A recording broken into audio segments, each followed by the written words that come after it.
Parliament budget கூட்டத்தொடர் வரும் ஜூலை 7ஆம் தேதி துவங்குகிறது. 8ஆம் தேதி ரயில்வே பட்ஜெட்டும் 10ஆம் தேதி பொது பட்ஜெட்டும் தாக்கல் செய்யப்படுகிறது.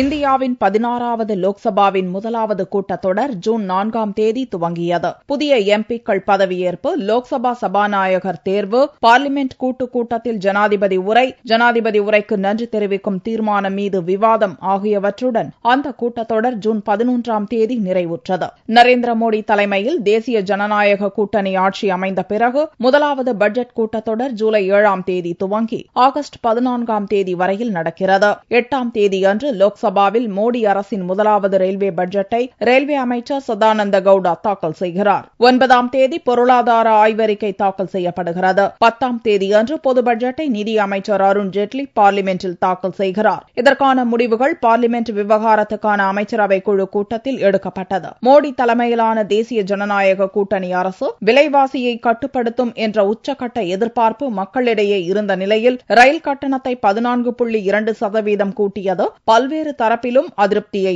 ஏற்படுத்தியுள்ளது. இந்த சூழலில் கூடும் பட்ஜெட் கூட்டத்தொடர் பரபரப்புக்கு பஞ்சமின்றி இருக்கும் என்று எதிர்பார்க்கப்படுகிறது.